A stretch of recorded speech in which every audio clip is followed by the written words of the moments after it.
ജാക്കിരി വേൾഡിലേക്ക് എല്ലാവർക്കും സുസ്വാഗതം. ജനങ്ങളെ സഹായിക്കുന്ന ടോണി അച്ചായനെതിരെ സീക്രട്ട് ഏജന്റ് അനാവശ്യ കാര്യങ്ങൾ സംസാരിച്ചിരുന്നു എന്ന് പറഞ്ഞ് ഇപ്പോൾ ടോണി അച്ചായനെതിരെ രൂക്ഷ വിമർശനങ്ങളും വിവാദങ്ങളും കേരളത്തിലെ സോഷ്യൽ മീഡിയയിലെ അലയടിക്കുമ്പോൾ ടോണി അച്ചായൻ ഒരു വീഡിയോയുമായിട്ട് രംഗത്ത് വന്നു. അപ്പോൾ അതിലെ അദ്ദേഹം പറയുന്ന കാര്യങ്ങൾ എന്തൊക്കെയാണെന്നും ഇത് അദ്ദേഹം തട്ടിപ്പ് നടത്തിയിട്ടുണ്ടോ എന്നുള്ള കാര്യങ്ങളൊക്കെ അതിനകത്ത് കൃത്യമായിട്ട് അയാൾ വ്യക്തമാക്കി സംസാരിക്കുന്നുണ്ട്. അപ്പോൾ അതാണ് വീഡിയോ. നിങ്ങൾ സബ്സ്ക്രൈബ് ചെയ്യാത്തിട്ടുണ്ടെങ്കിൽ ഒന്ന് സബ്സ്ക്രിപ്ഷൻ ചെയ്തേക്കണേ. ആള് മെയിനായിട്ട് പറയുന്ന ഒരു കാര്യം എന്താണെന്ന് വെച്ച് കഴിഞ്ഞാൽ ലൈഫ് പദ്ധതിയിൽ ഗവൺമെൻറ് കൊടുക്കുന്ന പൈസ അത് എത്ര രൂപയാണെന്ന് നമുക്ക് ഓരോരുത്തർക്കും ഏകദേശം അറിയാൻ പറ്റും. ഇപ്പോൾ വീട് സ്ഥലം മേടിക്കാനൊക്കെ കൂടിയിട്ട് അങ്ങനെ പോയാൽ ഒരു 4 ലക്ഷമോ 5 ലക്ഷമൊക്കെ കൊടുക്കുള്ളൂ ഗവൺമെൻറ്. ആ ഒരു സംഭവം കൊണ്ട് എങ്ങനെ പോയാലും ഒരു വീട് പണിയാനുള്ള ഒരു മാർഗമൊന്നും ആർക്കും ഉണ്ടാവാനൊന്നും പോകുന്നില്ല. അപ്പം ലൈഫ് പദ്ധതി എന്ന് പറഞ്ഞു കഴിഞ്ഞാൽ ആ പദ്ധതിയിൽ പൈസ കിട്ടിയാലും അതിനകത്ത് എക്സ്ട്രാ പൈസ ചേർത്തിട്ട് തന്നെയാണ് ആൾക്കാർ വീട് പണി പൂർത്തിയാക്കുന്നത്. ഓക്കെ, ആ പൈസയെ കൂടെ ടോണി അച്ചായൻ സഹായിച്ചിട്ടാണ് അവരുടെ വീടിൻ്റെ പണി പൂർത്തിയായത്. അതായത് ആള് ഇപ്പോൾ ഒരു വീഡിയോ പങ്കുവച്ചിട്ടുണ്ട്. അപ്പോൾ അതിനകത്ത് പറയുന്ന കുറച്ച് കാര്യങ്ങളുണ്ട്, അതാണ് ഞാനിപ്പോൾ സംസാരിക്കുന്നത്.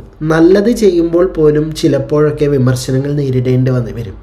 കാരണം എല്ലാവരെയും സന്തോഷിപ്പിക്കാൻ ഒരിക്കലും സാധിക്കില്ല. എന്നാൽ കഴിഞ്ഞ ദിവസം എനിക്കെതിരെ ഉയർന്ന ഒരു ആരോപണം എന്നെ ആഴത്തിൽ വേദനിപ്പിച്ചു. ഇന്ന് വരെ ഒരു മനുഷ്യനെയും പറ്റിച്ച് ജീവിക്കേണ്ട അവസ്ഥ എനിക്ക് വന്നിട്ടില്ല.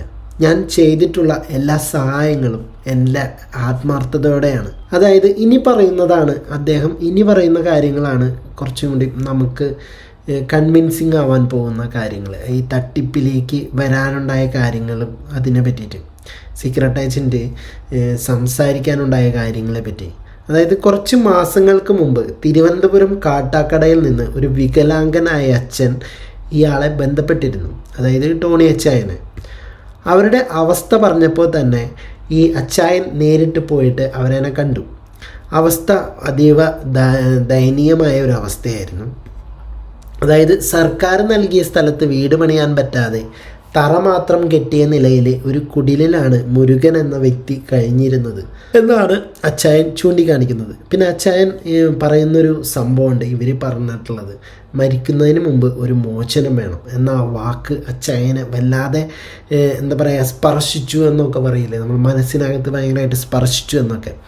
അപ്പോൾ ആ ഒരു വാക്ക് ആളെ മനസ്സിനകത്ത് വല്ലാതെ സ്പർശിച്ചു. അപ്പോൾ കടുത്ത സാമ്പത്തിക ബുദ്ധിമുട്ടുകൾ കാരണം വീട് പണിയാൻ മുന്നോട്ട് പോകാൻ അവർക്കൊരു വിധവും കഴിവില്ല എന്ന് ഉറപ്പായ സ്ഥിതിക്ക് ആ ഒരു സാഹചര്യത്തിലാണ് അവിടുത്തെ തന്നെ ഒരു മേസ്ത്രീനെ, അതായത് ഒരു കോൺട്രാക്ടറെ വിളിച്ചിട്ട് വീട് നിർമ്മാണം ഈ അച്ചായനെ ഏൽപ്പിക്കുന്നത്. അപ്പോൾ ആദ്യഘട്ടത്തിൽ അച്ചായൻ 3 ലക്ഷം രൂപ വീട് പണിയുന്നതിലേക്ക് അച്ചായൻ്റെ വിയർപ്പിൽ നിന്ന് കൊടുത്തു എന്നാണ് പറയുന്നത്. ഓക്കെ, പിന്നീട് അടുത്ത ഘട്ടത്തിൽ 1.5 ലക്ഷം രൂപ വീണ്ടും കൊടുക്കേണ്ടി വന്നു.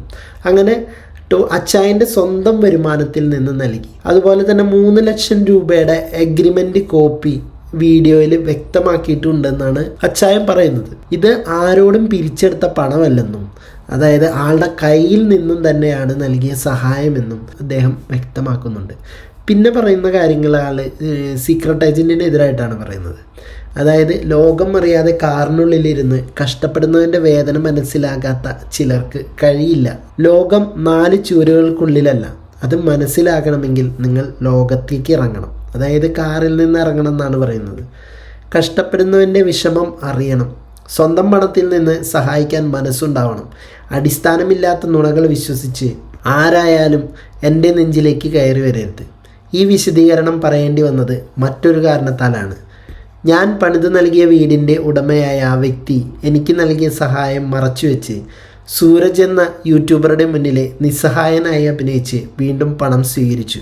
അതുപോലെ തന്നെ ഫുഡി സൂരജിൻ്റെ വീഡിയോ കണ്ടപ്പോഴാണ് അദ്ദേഹത്തിന് ഈ കാര്യം മനസ്സിലായത്. ഇത്രയും പണം മുടക്കി കാലുകൾ പ്രവർത്തിക്കാത്ത ഒരു മനുഷ്യന് മികച്ച രീതിയിൽ വീടൊരുക്കിയിട്ടും എനിക്ക് കിട്ടിയ വിമർശനങ്ങൾ മാത്രമായിരുന്നു. പഞ്ചായത്ത് ഉദ്യോഗസ്ഥൻ എന്ന പേരിൽ വീഡിയോ എടുക്കാൻ വന്നപ്പോൾ അച്ചായനാണ് പണി ചെയ്യുന്നത് എന്നത് അവരാണ് പറഞ്ഞത്. എന്നാൽ സ്വാർത്ഥ ലാഭത്തിനായിട്ട് അത് അവർ കട്ട് ചെയ്ത് മാറ്റി.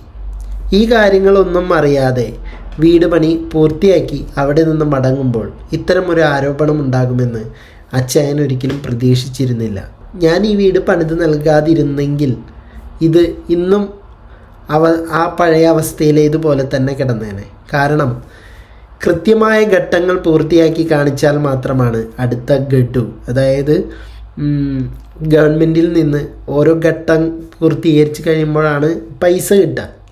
തറപ്പണി കഴിഞ്ഞ് കഴിയുമ്പോഴാണ് തറപ്പണിയുടെ പൈസ കിട്ടുക. അടുത്തത് ലിൻഡിൽ വരെ, വാർപ്പിന് തൊട്ട് മുമ്പ് ലിൻഡിൽ വരെ പണി കയറണം. അതിന് ശേഷമാണ് അടുത്ത ഗഡു കിട്ടുക. അത് കഴിഞ്ഞാൽ പിന്നെ വാർപ്പിൻ്റെ ഗഡുവാണ് കിട്ടുക. അതെല്ലാം കൂടിയിട്ടായിരിക്കും പിന്നത്തെ ഗഡു പാസ്സാവുക. വാർപ്പും മറ്റുള്ള തേപ്പും കാര്യങ്ങളൊക്കെ കഴിഞ്ഞിട്ട് അത് അവർ വന്ന് വെരിഫിക്കേഷൻ ചെയ്തതിന് ശേഷം മാത്രമേ അവർ പൈസ കൊടുക്കുകയുള്ളൂ. ഇപ്പോൾ ഈ ആഹാരത്തിനും ചികിത്സയ്ക്കും ചിലവാക്കിയിരുന്ന ആ അവസ്ഥയിൽ വീട് പണിത് നൽകിയത് ഒരു തെറ്റാണോ എന്നാണ് അച്ചായൻ ചോദിക്കുന്നത്. ഓരോ പാവങ്ങൾക്കും 5 ലക്ഷവും 6 ലക്ഷവും വരെ സഹായിക്കുന്ന അച്ചായന് ഈ ഒരൊറ്റ വീടിൻ്റെ പേരിൽ തട്ടിപ്പ് കാണിച്ചിട്ട് എന്ത് നേടാനാണ്? ചിന്തിക്കേണ്ടത് നിങ്ങളാണ്. സമൂഹത്തിൽ വിദ്വേഷം വിതറി പണിയെടുക്കാതെ പണമുണ്ടാക്കുന്ന ചില സിനിമാ നടന്മാരുടെ കയ്യിൽ നിന്ന് വരെ തല്ല് വാങ്ങിയവർക്ക് എന്നെ വിമർശിക്കാൻ എന്ത് നൈതിക അവകാശമാണ്?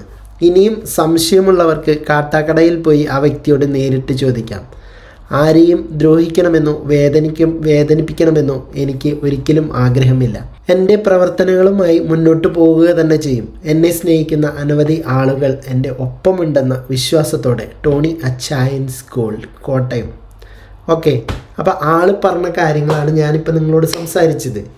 ആൾ പറഞ്ഞതിലും കാര്യമുണ്ട്. എന്താണെന്ന് വെച്ച് കഴിഞ്ഞാൽ ഓരോ ഗഡു പാസ്സാവണതൊക്കെ ഓരോ പണി പൂർത്തിയായതിന് ശേഷം മാത്രം തന്നെ ഓരോ ഗഡുകളും ഗവൺമെൻറ്റിൽ നിന്നും പഞ്ചായത്തിൽ നിന്ന് നമുക്ക് പൈസ കിട്ടുള്ളൂ. അതും അവർ വന്ന് വെരിഫിക്കേഷൻ ചെയ്യണം. ചുമ്മാ ഒന്നും അങ്ങനെ പോയിട്ട് മെമ്പർ പറഞ്ഞാലൊന്നും അവർ പൈസ എടുത്ത് തരുമൊന്നുമില്ല.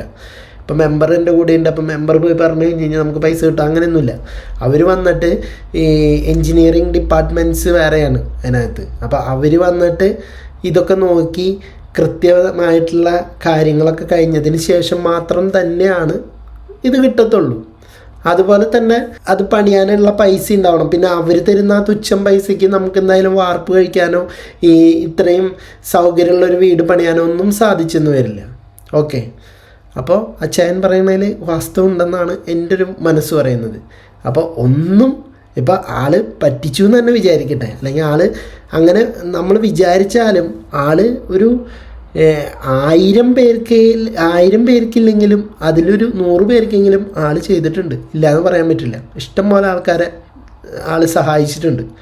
ഓക്കെ, അപ്പോൾ ഒരിക്കലും നമ്മളിപ്പോൾ ഒരാളെ ഇത് തഴഞ്ഞു ഒരാളെ ഇപ്പോൾ അച്ചായൻ പറ്റിച്ചു എന്ന് പറഞ്ഞാൽ മൊത്തത്തിൽ പറ്റിച്ചു എന്നല്ല അർത്ഥം. അങ്ങനെയാണ് എല്ലാവരും വ്യാഖ്യാനിച്ചിരുന്നത്. അപ്പോൾ ഇത്രയും നാളും അച്ചായൻ പറ്റിച്ചുകൊണ്ടിരിക്കുകയായിരുന്നോ എന്നാണ് ചോദിച്ചിരുന്നത്. അത് ഭയങ്കര മോശമാണ്. എന്താണെന്ന് വെച്ച് കഴിഞ്ഞാൽ ആൾ ഒരുപാട് പേരെ സഹായിച്ചിട്ടുണ്ട്, നമ്മൾ കണ്ടിട്ടുണ്ട്. വീഡിയോ എടുക്കുന്നുണ്ടെങ്കിലും കൂടി ഇപ്പം പൈസയ്ക്ക് പൈസ തന്നെ വേണം. ഇപ്പം ആൾ വീഡിയോ എടുക്കോ വാട്ടെവർ അതെന്തെങ്കിലും ആയിക്കോട്ടെ, പക്ഷേ ആ പൈസ മേടിക്കുന്ന ആൾക്ക് അത് അത്രയും ആവശ്യമുള്ള സമയത്താണ് അയാൾ ആ പൈസ കൊടുക്കുന്നത്. ഓക്കെ, അപ്പോൾ നമ്മളെ കൊണ്ട് സാധിക്കാത്തത് വേറെ ആരെങ്കിലും ചെയ്യുന്നുണ്ടെങ്കിൽ അതിനകത്ത് ഒരു ചെറിയ തെറ്റുകളും കാര്യങ്ങളും കണ്ടുപിടിച്ച് അത് ഊതി വീർപ്പിച്ചിട്ട് ഒരു ബലൂണാക്കി മാറ്റിയിട്ട് അതിലിട്ടിട്ട് എന്താ പറയുക കോലിട്ട് ഇളക്കി കുത്തി കളിക്കുന്ന ആ ഒരു സ്വഭാവം അത്ര നല്ല പരിപാടിയായിട്ട് എനിക്ക് തോന്നിയില്ല. ഓക്കെ, അപ്പോൾ നിങ്ങളുടെ അഭിപ്രായങ്ങൾ എന്താണെങ്കിലും താഴെ കമൻറ്റ് ബോക്സിൽ രേഖപ്പെടുത്തുക. പോയി വരാം അടുത്തൊരു വീഡിയോയുമായിട്ട്.